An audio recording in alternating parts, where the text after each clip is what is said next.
Di tengah kehidupan manusia modern yang penuh kesibukan, masih ada satu kebiasaan lama yang terus bertahan hingga hari ini. Tradisi mengadu binatang. Di beberapa daerah, suara sorak-sorai terdengar dari balik pagar bambu. Orang-orang berkumpul, menatap penuh semangat saat dua hewan dipertemukan untuk bertarung. Ada yang mengadu ayam, adu jangkrik, adu burung, bahkan ikan laga yang dibiarkan saling menyerang dalam wadah kecil berisi air. Semua itu dianggap hiburan. Bahkan, sebagian menyebutnya budaya. Tapi jarang ada yang bertanya dengan jujur. Apakah hiburan seperti ini benar-benar membawa keberkahan? Sahabat fauna Qur'ani, kita hidup di dunia yang penuh tanda-tanda kebesaran Allah.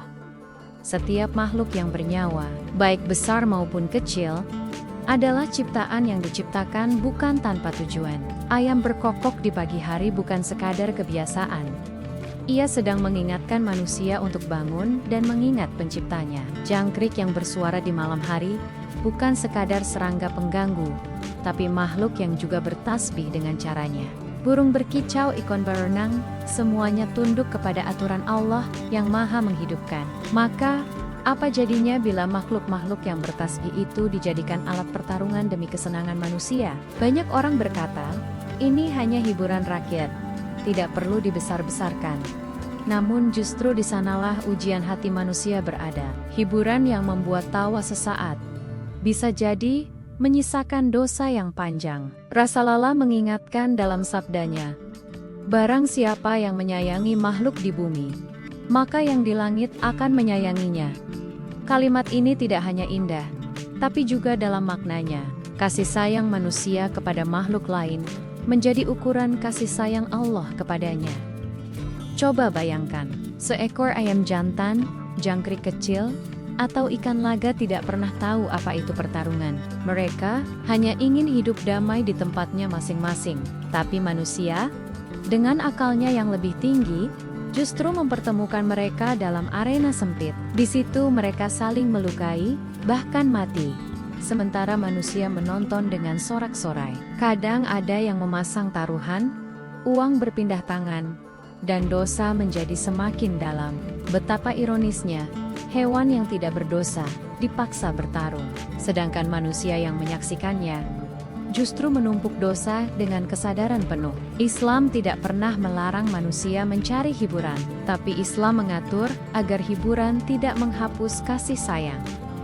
Rasulullah sendiri mencintai binatang. Beliau memelihara unta, kuda, dan bahkan burung, tapi beliau selalu memperlakukan mereka dengan lembut. Dalam satu kisah, ketika beliau melihat seekor unta menangis karena kelelahan dan kelaparan, beliau menegur pemiliknya dengan kata-kata penuh empati. Takutlah kepada Allah terhadap hewan ini, yang telah Allah jadikan berada di bawah kekuasaanmu. Begitulah lembutnya hati Nabi terhadap makhluk Allah. Maka bagaimana mungkin kita tega menjadikan mereka sebagai alat taruhan dan hiburan? Lebih menyedihkan lagi, banyak yang tidak sadar bahwa setiap kali mengadu binatang, bukan hanya hewannya yang tersakiti, tapi juga hati manusia itu sendiri yang perlahan mengeras. Mereka menjadi terbiasa melihat penderitaan, menganggap darah dan luka sebagai hal biasa. Bahkan anak-anak yang ikut menonton, tumbuh dengan pemahaman keliru, bahwa menyakiti hewan itu tidak apa-apa. Padahal, hati yang keras adalah awal dari hilangnya rahmat dalam kehidupan seseorang. Ada yang beralasan, hewan itu diciptakan untuk dimanfaatkan manusia. Ya, benar. Tapi pemanfaatan yang dimaksud dalam Islam adalah dengan kasih sayang dan tujuan yang benar. Kita boleh memakan dagingnya, menggunakan tenaganya, atau mengambil manfaat darinya, tapi tidak pernah dibenarkan untuk menyiksanya. Rasulullah menegaskan dalam haditsnya, sesungguhnya Allah menetapkan ihsan kebaikan atas segala sesuatu. Jika kamu menyembelih, maka sembelihlah dengan cara yang baik. Tajamkanlah pisau dan tenangkanlah hewan sembelihanmu. Bila menyembelih untuk makan saja harus dengan kasih, apalagi mengadu untuk hiburan, itu bukan lagi pemanfaatan, tapi penyiksaan. Banyak juga yang menggunakan alasan ekonomi. Katanya, adu hewan bisa menghasilkan uang. taruhan, penjualan tiket, bahkan penjualan hewan juara. Tapi rezeki seperti itu bukanlah rezeki yang halal. Rasulullah bersabda, setiap daging yang tumbuh dari hasil haram, maka neraka lebih layak baginya. Rezeki yang datang dari jalan menyakiti makhluk Allah tidak akan membawa ketenangan. Mungkin tampak banyak di awal, tapi keberkahannya hilang. Dan ketika keberkahan hilang, hidup terasa sempit, hati mudah marah, rezeki cepat habis, dan rumah terasa kosong dari ketenangan.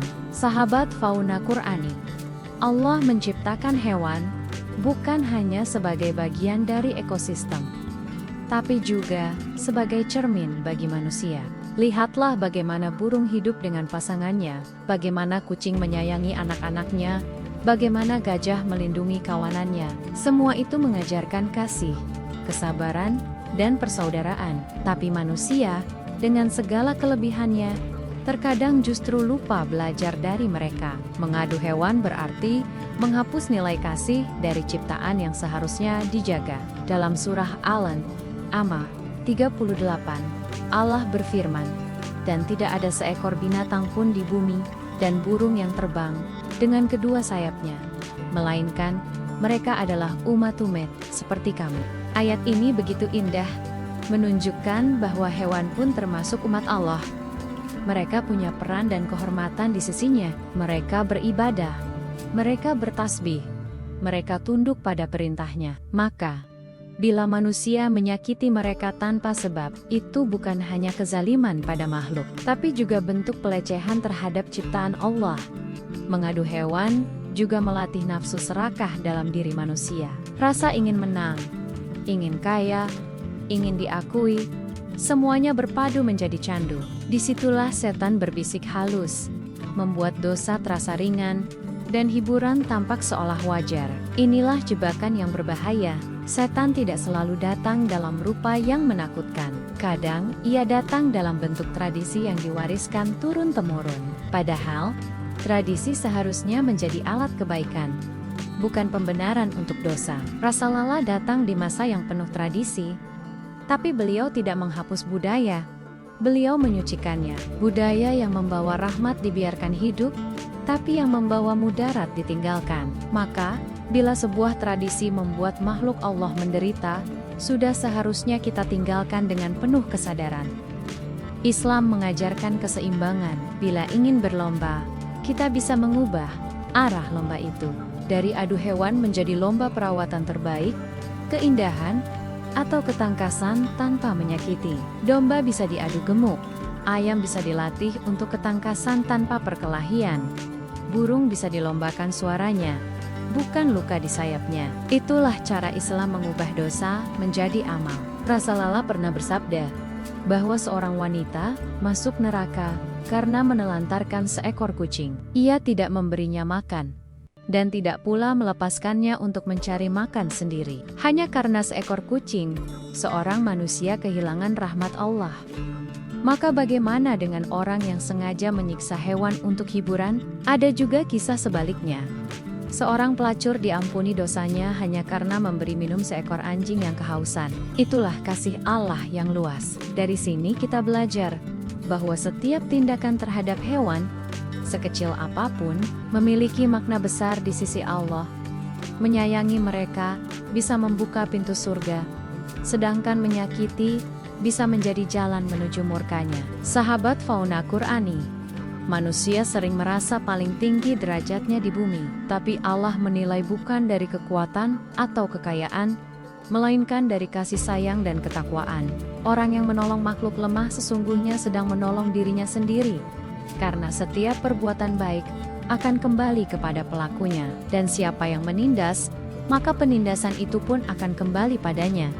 Mungkin dalam bentuk rezeki yang seret, hubungan yang renggang, atau hati yang gundah. Mengadu binatang bukan hanya menyakiti fisik hewan, tapi juga mencederai fitrah manusia. Karena di dalam diri setiap manusia, Allah telah menanamkan sifat kasih. Saat kasih itu mati, maka hilanglah sebagian dari kemanusiaannya.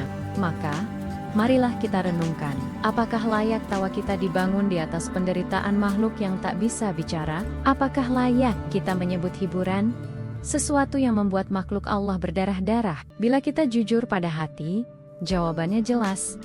Tidak, kita bisa menjadi bagian dari perubahan. Mungkin dulu kita pernah ikut menonton, bahkan mendukung, tapi tidak ada kata terlambat untuk berhenti. Allah Maha Pemaaf bagi mereka yang mau bertaubat dan memperbaiki diri. Mulailah dengan hal kecil. Berhenti mendukung, berhenti menonton, berhenti membayar tiket. Jadilah suara bagi yang tak bisa bersuara. Karena di hari akhir nanti, setiap makhluk yang dizalimi akan diberikan haknya oleh Allah. Seekor kambing yang bertanduk akan membalas kambing yang menanduknya. Begitu sabda Rasulullah. Maka betapa dahsyat hari itu bagi manusia yang memperlakukan hewan tanpa belas kasih. Sahabat fauna Qur'ani, semoga dari kisah ini kita semakin peka bahwa hiburan sejati bukanlah yang menertawakan penderitaan, tapi yang menghidupkan empati. Bahwa kekuatan sejati bukanlah dari kemenangan hewan di arena, tapi dari kemampuan manusia menaklukkan nafsunya sendiri.